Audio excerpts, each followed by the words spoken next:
Hello दोस्तों, refix India के YouTube channel पे आपका फिर से स्वागत है।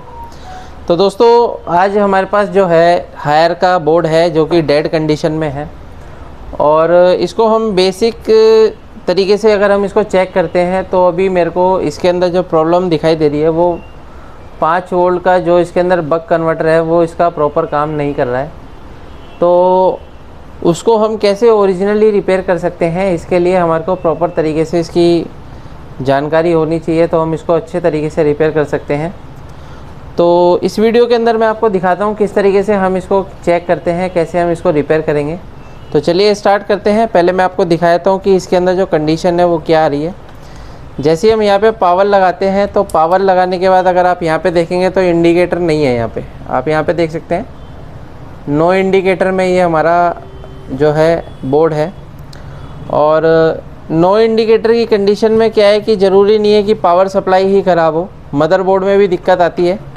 तो मदरबोर्ड के अंदर अगर हम चेक कर रहे हैं तो पावर सप्लाई पहले मैं आपको दिखा देता हूँ कि हमारा जो 12 वोल्ट है वो बिल्कुल प्रेजेंट है। यहाँ पे आप देख सकते हैं, ये देखिए ये 12 वोल्ट बिल्कुल हमारा ओके है। और अभी क्या है कि 12 वोल्ट ओके होने के बाद क्या है, हमारा सबसे पहला वोल्टेज जो बनता है वो 5 वोल्ट की सप्लाई बनती है, जो कि हमारे ये जो बक कन्वर्टर यहाँ पे लगा हुआ है जस्ट या 12 वोल्ट के कनेक्टर के आसपास में देख सकते हैं। ये हमारा जो 12 वोल्ट का कनेक्टर के पास में ही हमारा 5 वोल्ट का बक कन्वर्टर लगा होता है, जो कि अभी आप यहाँ पे देख सकते हैं कोई भी वोल्टेज हमारा आउटपुट नहीं कर रहा है। तो अभी हमने क्या करा कि सबसे पहले इसको चेक करने के लिए हमने अलग से इसको 5 वोल्ट दिया और हमने इसको चेक करा। तो जैसे कि आप यहाँ पे देखेंगे कि मेरे पास जो है डीसी सप्लाई है, तो मैं डीसी सप्लाई से इसको अलग से 5 वोल्ट देता हूँ। यहाँ पे हमने 5 वोल्ट दिया। 5 वोल्ट देने के बाद क्या है कि अब हम यहाँ पे चेक करेंगे कि जो हमारा 5 वोल्ट देने के बाद क्या हमारा इंडिकेटर बनता है या नहीं बनता। तो यहाँ पे मैं आपको डिस्प्ले भी लगा के दिखाता हूँ कि हमारा जो पैनल की जो पिक्चर है वो पिक्चर आती है या नहीं आती। तो यहाँ पे आप ये देख सकते हैं, ये मैंने इसको 5 वोल्ट इंजेक्ट करा है अलग से। तो अगर आप यहाँ पे देखेंगे तो हमारा 5 वोल्ट इंजेक्ट करने के बाद बोर्ड की जो कंडीशन है वो स्टैंड बाई कंडीशन में ये आ चुका है। ये स्टैंड बाई कंडीशन में आ चुका है। तो अभी हम इसको अगर पावर बटन प्रेस करके ऑन करेंगे तो आप यहाँ पे देख सकते हैं इसका एम्पियर भी बढ़ना शुरू हो गया है और हमारा सेट भी, यानी कि जो हमारा मदरबोर्ड है वो भी ऑन हो चुका है। तो ये हमारी टेस्टिंग की डिस्प्ले है। तो यहाँ पे हम किसी भी बोर्ड को चेक करते हैं और यहाँ पे आप ये देख सकते हैं डीसी सप्लाई पे मिली वोल्ट पे हमारा ये चल रहा है। तो इसका मतलब क्या है कि हमारा जो बोर्ड है और जो इसका प्रोसेसर है वो प्रॉपर तरीके से फाइन है, ठीक है। तो अभी हमारे को करना क्या है कि इसी सर्किट को रिपेयर करना है। तो इसी सर्किट को रिपेयर करने के लिए हमारे को प्रॉपर तरीके से पता होना चाहिए कि हमारा जो सर्किट है वो किस तरीके से काम करता है। तो वो मैं आपको दिखाता हूँ कि कैसे हमारा सर्किट काम कर रहा है। तो बक कन्वर्टर को रिपेयर करने के लिए बक कन्वर्टर की सबसे पहले हम इनपुट वोल्टेज चेक करते हैं। तो जैसे कि आप यहाँ पे देखेंगे बक कन्वर्टर की जो हम इनपुट वोल्टेज चेक करेंगे वो किस तरीके से करेंगे। मल्टीमीटर को हम सेट कर लेते हैं 20 वोल्ट की रेंज कंटिन्यूटी की पॉइंट पर। और कंटिन्यूटी पॉइंट पर जब हम सेट करेंगे तो यहाँ पे आप ये देख सकते हैं बक कन्वर्टर के पास में एक हमारा पीएफ लगा होता है और इस पीएफ का एक पॉइंट तो नेगेटिव होता है और एक पॉइंट इसका पॉजिटिव होता है, जो कि सीधा 12 वोल्ट के सर्किट से जुड़ा होता है। ये 12 वोल्ट के सर्किट से जुड़ा हुआ है, यानी कि इसका जो 12 वोल्ट पॉजिटिव है वो यहाँ पे आ रहा है। और अगर हम यहाँ पे देखते हैं तो इसका जो 12 वोल्ट का पॉइंट है वो यहाँ पर है, यानी कि पिन नंबर इसकी 3 इसकी इनपुट पिन है। और जो इसकी आउटपुट पिन होगी वो कौन सी होगी, जो कोयल के साथ कंटिन्यूटी देगी। तो यहाँ पे हम देखते हैं पिन नंबर 2 इसकी आउटपुट है और पिन नंबर 1 जो है वो हमारी ग्राउंड है। तो पिन नंबर 1 ग्राउंड हो गई, 2 आउटपुट हो गई, 3 इनपुट हो गई। अब पिन नंबर 4 जो है, जो पिन नंबर 4 को अगर हमने देखा तो पिन नंबर 4 जो है इसका वो फीडबैक की पिन है। तो फीडबैक की पिन कैसे कनेक्ट होती है, तो यहाँ पे आप ये देख सकते हैं कुछ यहाँ पे रेजिस्टेंस लगे हुए हैं। इस रेजिस्टेंस से अगर आप चेक करेंगे तो यहाँ पे रेजिस्टेंस लगी हुई है और रेजिस्टेंस का जो दूसरा पॉइंट होता है वो ये ग्राउंड से जुड़ा होता है। यहाँ पे आप ये देखेंगे ये ग्राउंड से जुड़ा हुआ है। तो यानी कि यहाँ पे क्या होता है, यहाँ पे अगर आप सर्किट देखेंगे तो ये मैंने एक सर्किट बना रखा है जो कि यहाँ पे क्या बना हुआ है, डिवाइडर सर्किट बना हुआ है। डिवाइडर सर्किट के थ्रू हमारा ये पिन नंबर 4 फीडबैक पिन से जुड़ी हुई है।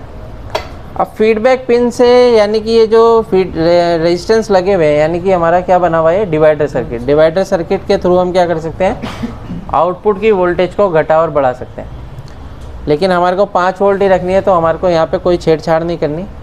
तो यहाँ पे जो है ऑलरेडी रेजिस्टेंस लगी हुई है। अब रहती है हमारी पिन नंबर 5।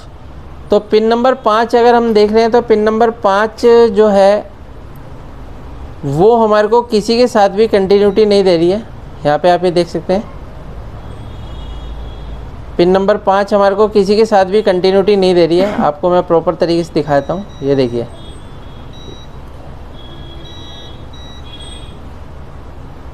ये देखिए, कोई भी पॉइंट नहीं मिल रहा है इस पर, ये कोई भी पॉइंट नहीं है। तो अभी क्या है कि पिन नंबर 5 जो है हमारी कुछ भी नहीं शो कर रही है कहीं से भी। और पिन नंबर जो इसकी 6 है, पिन नंबर 6 के साथ जो है हमारा एक, यहाँ पे आप ये देखेंगे, एक पीएफ जुड़ा हुआ है। और ये पीएफ का जो दूसरा पॉइंट है वो हमारे आउटपुट से जुड़ा हुआ है। यानी कि आप यहाँ पे अगर सर्किट में देखेंगे तो पिन नंबर 6 में एक बीच में कैपेसिटर लगा के और आउटपुट से जोड़ दिया। तो अभी क्या है कि पिन नंबर जो इसकी 5 है, पिन नंबर 5 जो हमारी क्या है, इनेबल पिन है। ये कौन सी पिन है, इनेबल पिन है। तो इनेबल क्या है, ये सेल्फ इनेबल होता है। यानी कि 5 वोल्ट का जो रेगुलेटर होता है वो सेल्फ इनेबल होता है, ऑटोमेटिक। तो ऑटोमेटिक इनेबल होता है, तो उस कंडीशन में क्या किया जाता है, कंपनी इसको 12 वोल्ट की जो सप्लाई है, 12 वोल्ट की सप्लाई से बीच में एक 100 किलो ओम की रेजिस्टेंस लगा के इसको इनेबल पिन से जोड़ दी जाती है, जिससे कि हमारा इसके अंदर का जो ऑसिलेटर है ऑन होता है, स्विचिंग करता है जब हमारी आउटपुट वोल्टेज निकलना स्टार्ट होता है। तो अभी क्या हो रहा है कि अगर हम यहाँ पे वोल्टेज चेक करते हैं तो पिन नंबर 5 पे हमारे को कोई वोल्टेज नहीं मिल रहा है, जिसकी वजह से क्या है कि हमारा बोर्ड डेड कंडीशन में है। तो यहाँ पे आप ये देख सकते हैं, पिन नंबर 5 पे हमारे को कोई वोल्टेज नहीं मिल रहा है। तो अभी क्या है कि हमने जो चेक किया कि ये जो 100K की रेजिस्टेंस है वो कहाँ पर लगी हुई है। तो 100K की रेजिस्टेंस को चेक करने के लिए सबसे पहले कंटिन्यूटी पे सेट करेंगे। और ये हमारी 12 वोल्ट की सप्लाई है, 12 वोल्ट की सप्लाई से वो 100K की रेजिस्टेंस जुड़ी होती है। तो यहाँ पे एक हमारे को रेजिस्टेंस दिखाई दे रही है जो कि यहाँ पे इसके साथ जुड़ रही है। और इसका अगला पॉइंट जो है वो हमारे को इनेबल पिन के साथ जुड़ा होना चाहिए, लेकिन हमारे को कोई भी कनेक्टिविटी नहीं दे रहा है, जिसकी वजह से क्या हो रहा है कि हमारा जो ये बक कन्वर्टर है ये इनेबल नहीं हो पा रहा है, जिसकी वजह से आउटपुट वोल्टेज नहीं निकल रहा है। तो अभी हम ये देख लेते हैं कि हमारी 100K की रेजिस्टेंस है वो 100 ही है या नहीं है। तो यहाँ पे हमने मल्टीमीटर को सेट कर लिया है 200 किलो ओम की रेजिस्टेंस पे। तो 200K पे हमारे को 100K दिखा रहा है, यानी कि ये रेजिस्टेंस भी ओके है। तो अभी हम अगर सप्लाई लगा के चेक करते हैं कि हमारी 100K की रेजिस्टेंस जो है ये आउटपुट में हमारे को कितना वोल्टेज शो करती है। तो अगर हम इसकी वोल्टेज चेक करेंगे तो यहाँ पे आप ये देखो कितना वोल्टेज यहाँ पे दिखा रहा है, अप्रोक्स 11 वोल्ट दिखा रहा है, क्योंकि अभी हमारा किसी से कनेक्टेड नहीं है, इसलिए हमारे को प्रॉपर पूरी वोल्टेज शो कर रहा है। तो इसको हम क्या करते हैं, इसकी पिन नंबर 5 के साथ एक जंपर के थ्रू जोड़ के देखेंगे और उसके बाद चेक करते हैं कि हमारे बोर्ड की क्या कंडीशन है। तो एक जंपर वायर ले लेते हैं, ये हमारे पास जंपर वायर है। जंपर वायर लेने के बाद आपको करना क्या है, सबसे पहले हम जंपर वायर को क्लीन कर लेते हैं अच्छे से।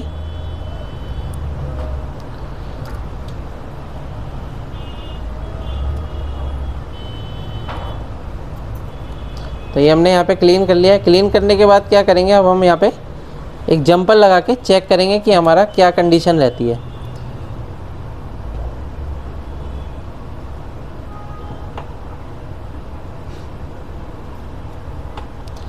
ये हमने लगा दिया। लगाने के बाद अगर हम यहाँ पे देखते हैं तो ये हमने इसको जोड़ दिया है 100K की रेजिस्टेंस से। उसके बाद इसको हम क्या कर लेते हैं, कट कर लेते हैं। ये देखिए यहाँ पे एक मैंने एक जंपर दिया है। जंपर देने के बाद मैंने इसको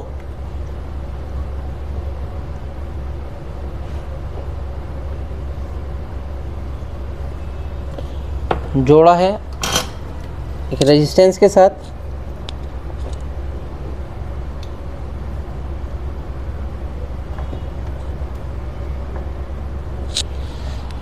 जंपर छोटी पड़ रही है, थोड़ी सी बड़ी जंपर ले लेते हैं।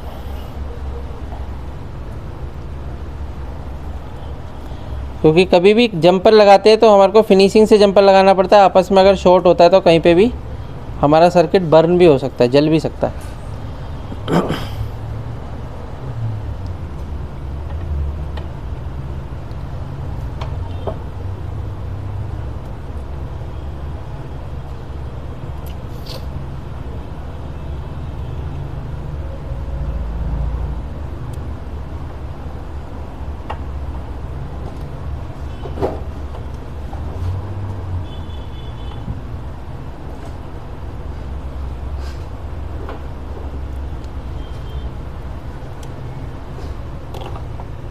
अभी यहाँ पे आप देख सकते हैं बिल्कुल परफेक्ट तरीके से यहाँ पे जंपर लग चुका है।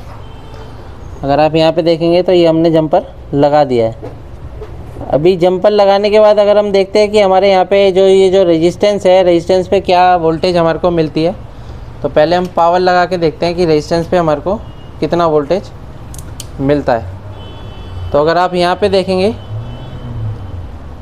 तो रेजिस्टेंस पे अप्रोक्स हमारे को 9 वोल्ट के अराउंड मिल रहा है। पहले हमारे को पूरा 12 वोल्ट मिल रहा था, क्योंकि अभी ये लोड यहाँ पे आ चुका है। अब यहाँ पे देखेंगे तो यहाँ पे भी आपका इंडिकेटर आ चुका है। पहले यहाँ पे इंडिकेटर नहीं था। और अगर आप यहाँ पे देखेंगे तो यहाँ पे आपका 5 वोल्ट भी ये बन चुका है। सेट को ऑन करते हैं पावर बटन प्रेस करके, तो आप ये देखेंगे हमारा सेट भी ऑन हो चुका है। तो इस तरीके से हम किसी भी सेट को इजीली रिपेयर कर सकते हैं दोस्तों, अगर आपके पास प्रॉपर तरीके की नॉलेज होगी। अगर आप भी एलसीडी एलईडी टीवी रिपेयर की ट्रेनिंग लेना चाहते हैं तो नीचे दिए गए कॉन्टैक्ट नंबर पर कॉन्टैक्ट कर सकते हैं। वीडियो आपको पसंद आए तो वीडियो को लाइक करें, शेयर करें, कमेंट करें। Thank you friends.